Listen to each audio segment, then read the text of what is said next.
New laws in Wyoming. Advocates fear the state's anti-abortion and trans bills will damage the lives of the most vulnerable. Plus, taking a stand, the Love Rising benefit in Nashville is bringing together big-time musicians to support LGBTQ plus organizations in Tennessee. And looking nationwide at LGBTQ plus threats, the Advocate's Christopher Wiggins is here to break down where the community is facing adversity.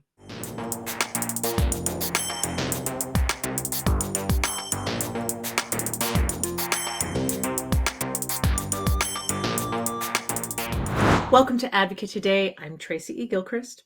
Wyoming now has two new laws that are anti-trans and anti-abortion. One law, which is already in effect, bans abortion pills. The other law, targeting transgender athletes, goes into effect on July 1st. With the new law, abortions in all forms are illegal in Wyoming. The law also bans the abortion pill, charging anyone who prescribes or distributes the pills with a misdemeanor. It's the first state to specifically target abortion pills. A judge in Jackson, who suspended a previous abortion ban, could soon decide this one as well. Wyoming is also banning trans girls and women from competing in women's sports from the 7th to 12th grade. There are only 4 known transgender student athletes out of 91,000 in the state. The director for the ACLU in Wyoming says the law is shameful and codifies discrimination. Wyoming's Governor Mark Gordon allowed the bill to become a law without his signature, saying he agrees with the overall goal of fairness in competitive female sports. The LGBTQ plus community in Tennessee came together for the Love Rising benefit concert following a series of bills targeting trans youth and drag shows. It was an all-star lineup at the Bridgestone Arena in Nashville. Over 15 artists from various genres came together to support LGBTQ plus causes. Maren Morris, Haley Williams, Sheryl Crow, Jason Isbell, Allison Russell, and Jake Wesley Rogers were just some of the performers. And more than a dozen drag performers shared the stage with the stars. The money raised from the event will help fight against the conservative efforts to ban and restrict LGBTQ plus ways of life. The conservative crackdown on LGBTQ plus art and literature, including books and drag events, is sweeping the nation. But the LGBTQ plus community is continuing to stay resilient. Advocate Senior National Reporter Christopher Wiggins joins me now to discuss the latest examples of these threats and actions. Christopher, thank you for joining me. Hi. Great. Well, there are so many attacks on queer people and the queer community, and it looks like Missouri is now restricting gender-affirming care. What can you tell us about that? Well, as legislatures around the country have been attacking the LGBTQ community by enacting policies and laws attacking gender affirming care, the Attorney General in Missouri, Andrew Bailey, is taking it upon himself to declare gender affirming care experimental and therefore regulate it basically out of access to, it's not clear, either young people or all Missourians, but essentially he has done it on his own without going through any sort of process, and of course against every medical association in the country. There's so much going on, and in New York, the Proud Boys confronted the New York Attorney General's drag queen story hour. Can you talk about that confrontation, please? Yeah, so this weekend, New York's Attorney General Letitia James decided to host a drag queen story hour event at the center, which is, the LGBTQ center there in New York, which is near the Stonewall Inn, which is where the modern gay rights or LGBTQ rights movement started. So the Proud Boys showed up and were faced with hundreds of protesters, or supporters rather, of the event. And at some point, I guess there was a scuffle, and there's some video that an independent reporter tweeted out, which shows a member of the Proud Boys with a bloodied face, basically running away with another member of the Proud Boys trying to guide him as they seek out a police officer who can escort them away from the crowd. So, there's, the saying that if you mess around, you find out. Yeah. Well, I guess they messed around and they found out.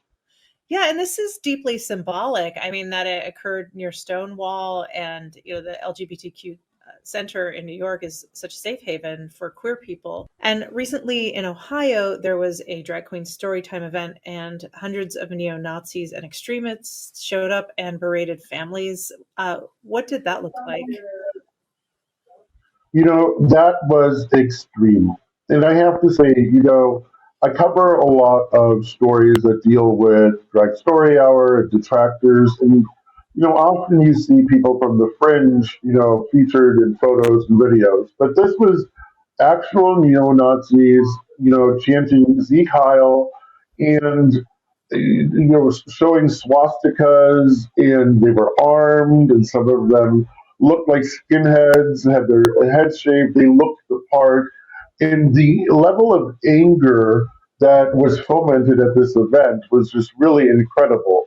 It turns out that just about, maybe 2 dozen children were actually there, and they were enjoying a story hour told by several drag queens that were part of a rock and roll humanist drag story hour that was scheduled to occur in Wadsworth, which is close to Akron in Ohio.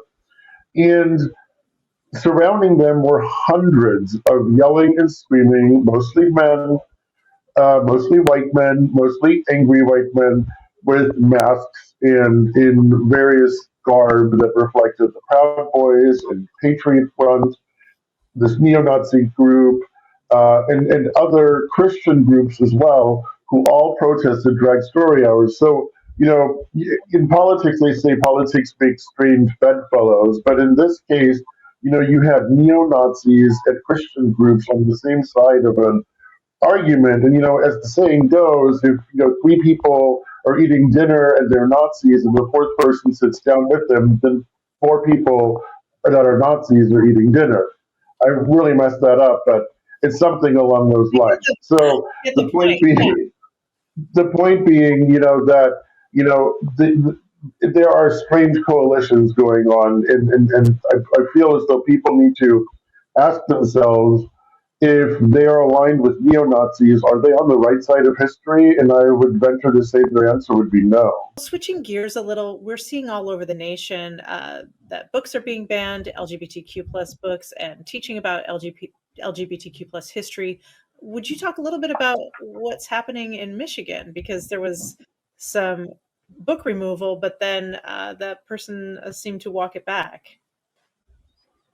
Well, there are two things that happened in Michigan. The first is that, yeah, there was a superintendent who removed a book or some books from the class from the school library because he admitted that he did so because he was afraid of conservative parents who were upset about some content in the books that dealt with LGBTQ matters, and he apologized. Now, there was another incident in Michigan where a local prosecutor decided to challenge the local librarian in Lapeer County, where the librarian wanted to keep the book genderqueer on bookshelves, but the prosecutor said if she didn't remove it, he would charge her with a felony.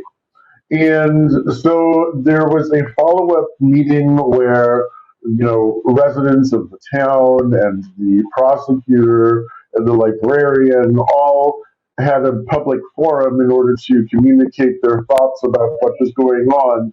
And as you might imagine, the situation became incredibly heated. Now, the prosecutor walked back the threat that he was going to charge the librarian with a felony, although he hasn't fully said that he wasn't going to use the law in order to get done what I guess he wants to have done with this book.